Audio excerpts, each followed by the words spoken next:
আচ্ছা স্যার, এই যে জনপরিসরে এই সম্পর্কের রেশ চলে আসা, এটাকে আপনি কিভাবে ব্যাখ্যা করবেন? এটা তো এক জায়গায় হ্রাস মানে টানতে হবে, মানে এটাকে তো যদি বাড়তে দেওয়া হয়, সরকার পর্যায়েও টেনশন বাড়লো, আবার জনপরিসরেও টেনশন বাড়লো, তাহলে তো আমাদের প্রতিবেশীর সাথে একটা সম্পর্ক একটা জায়গায় তো চলনসই একটা জায়গায় আসতে হবে। আমার মনে হয় এখানে আমাদেরকেই দায়িত্ব নিতে হবে। ভারতের জনগোষ্ঠী মিডিয়ার মাধ্যমে এফেক্টেড হয়েছে এবং ধরে নেওয়া হয় যে প্রচুর অর্থায়ন ঘটেছে সেখানে। এটা ভারতের মিডিয়া যে পৃথিবীতে অন্যতম শ্রেষ্ঠ প্রোপাগান্ডা মেশিনারি, এটা এখন সুস্পষ্ট প্রমাণিত হয়ে গেছে। আরেকটা কথা বলা যায় যে সবচেয়ে বড় সাফারের এই জনরোষের মাধ্যমে হয়েছিল পাকিস্তান। কারণ পাকিস্তান আমার মনে হয় এত খারাপ দেশ না থাকতে যতখানি ভারত তাকে ডেমোনাইজ করেছে, এবং এর জন্য আমার কাছে মনে হচ্ছে যে আমরা যদি পাকিস্তানের সাথে এখন একটা স্বাভাবিক যাওয়া আসার সম্পর্ক করি, ডিরেক্ট ফ্লাইটস হয়, ভারত নিজ থেকেই এখন উপলব্ধি করবে কলকাতায় এখন অনেক ক্ষতিগ্রস্ত হচ্ছে জনজীবন। এরা যতই মুখে বলছে বা দাবি করছে, একে একে কিন্তু ভারতের উপরই আঘাতগুলো পড়ছে। এবং আগামী দিনগুলোতে আমার মনে হয় ইউনূস গভর্নমেন্ট যে ট্রেন্ড দেখাচ্ছে, তারা আরও বেশি কার্যকর পদক্ষেপ নিতে সাকসেসফুল হবে। আমার মনে হয় যে মার্কিনিরা কিন্তু ভালো করেই বোঝে ভারতীয় প্রোপাগ্যান্ডার যে শূন্যতা, অন্তঃসার। এবং ভারত যতই দাবি করুক যে ট্রাম্প আসলে তুলসী গ্যাবার্ড আর এই ক্যাশ প্যাটেল তাদের পক্ষে একটা বড় অবদান রাখবে, আমার তা মনে হয় না। কারণ already both of them are exposed. কংগ্রেসে এদের প্রচুর বাধা আসবে, এবং মার্কিনিরা তাদের যে কূটনীতিক যে প্রয়াস, সেখানে আগেকার রাষ্ট্রদূত তিনিও একটা বড় পজিটিভ রোল প্লে করবে, যে বাংলাদেশের যে ভিকটিম রিয়ালিটিটা আমেরিকানরা শ্রদ্ধা করবে। আমি দেখেছি যে মার্কিন ফরেন পলিসিতে যতই বাড়াবাড়ি থাকুক না কেন, একটা পর্যায়ে তারা কিন্তু যে আন্ডারডগস, যারা মানবিকতা যারা দাবি করে, তাদের পক্ষে থাকে।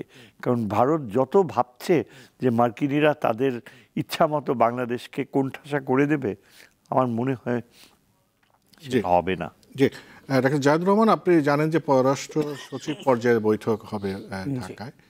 তো এই যে এই টেনশনের মধ্যে এই বৈঠক কতটা ভূমিকা রাখতে পারে আমাদের সম্পর্ক উন্নয়নের ক্ষেত্রে, বা সম্পর্ক যাতে অবনতির দিকে না যায়? বৈঠক হচ্ছে এটাই বিরাট প্রভাব ফেলবে, কারণ বৈঠকটা আনসার্টেন মনে হচ্ছিল একটা পর্যায়ে। কারণ আমি দেখেছি যে ভারতে কিছু সোকল বিশ্লেষক, আমি ওদের অনেক টক শো দেখলাম এর মধ্যে মেইন স্ট্রিমে, তারা কেউ কেউ বলছেন এই উত্তেজনাকর পরিস্থিতিতে ওই যে রিলেশনশিপের ডাউনগ্রেড করা বলে, যে ডাউনগ্রেড করতে হবে, সফর বাতিল করতে হবে। আবার বাংলাদেশে এত ওয়াইড স্প্রেড না হলেও খুব অল্প কিছু মানুষকে আমি সোশ্যাল মিডিয়াতে বলতে দেখেছি বাংলাদেশের উচিত এটা ক্যান্সেল করে দেয়া। সো এই প্রেক্ষাপটে এই বৈঠকটা হওয়া ইটসেলফ, এর মধ্যে হয়তো যে খুব সিদ্ধান্ত তেমন কিছু হয় না, কিন্তু এই বৈঠকটা হওয়া ইটসেলফই একটা খুব ভালো ব্যাপার। এটা অন্তত এসকালেট করবে না যে টেনশনটা যে পরিমাণ আছে। আমি মনে করি ভারতের দিক থেকে এই সম্ভাবনা কিছুটা হলেও তৈরি হতে পারত, কিন্তু আমাদের যখন সহকারী হাই কমিশনে হামলা হলো, এটা কিন্তু ভারতকে বেশ খানিকটা ব্যাকফুটে নিয়েছে।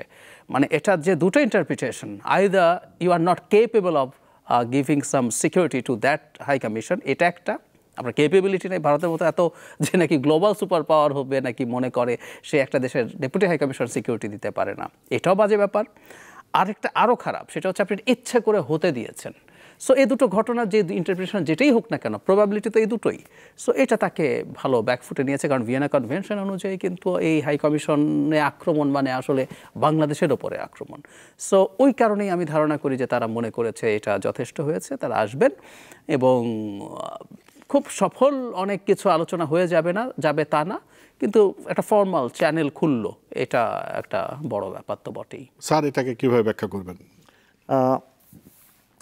আমি এটাকে এমনভাবে দেখি যে একটা উন্নতি ঘটবে, কারণ বাংলাদেশের মানুষ কিন্তু খুবই ভারতের ব্যাপারে আগ্রহী।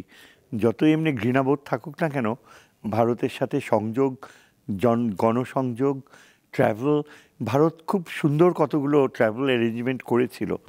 আমাদের যেমন ঢাকা থেকে জলপাইগুড়ি পর্যন্ত যে ভারতীয় ট্রেন, সেখান থেকে আপনি একেবারে সেই আওয়াধ এক্সপ্রেসে করে ওইখান থেকে দিল্লি কাশ্মীরে পর্যন্ত চলে যেতে পারতেন। এগুলো পপুলারাইজড হতে পারতো আস্তে আস্তে। আমি মনে করি আমাদের একটা ভারতকে পাল্টা প্রস্তাব দেওয়া উচিত। এটা কারো মাথায় আসেনি এখন পর্যন্ত, কিন্তু আমার মাথায় এসছে এই কারণে যে ভারত যেহেতু ত্রিপুরা থেকে ওই যে আগরতলা টু কলকাতা যে বাস সার্ভিসটা, আমার মনে হয় তারা অবিলম্বে রিস্টোর করতে চাইবে। আগরতলার লোকেরা এখন খুবই বুঝতে পারছে যে তারা কত বড় নিজের পায়ে নিজে কুড়াল মেরেছে। আমি তো মনে করি ভারতকে প্রস্তাব দেওয়া উচিত যে তোমরা যদি আমাদের ভিতর দিয়ে ট্রেন লাইন চালাতে, ট্রেনে নিতে চাও, আমাদেরকেও Dhaka to Lahore train journey, train express train করা সম্ভব। 3 দিন লাগবে। যদি লালগড়, এই যে আসামের লালগড় থেকে না ডিব্রুগড় থেকে বিকানের পর্যন্ত প্রত্যেক দিন ট্রেন যায়, 4 দিন লাগে, প্রত্যেক দিন যায় পাকিস্তান বর্ডার পর্যন্ত, তাহলে ঢাকা টু লাহোর তো অসম্ভব কিছু না। এগুলো নতুন আইডিয়া এনে ভারতকে ভ্যাবাচ্যাকা করে দেওয়ার মতো একটা সময় বোধহয় চলে আসছে।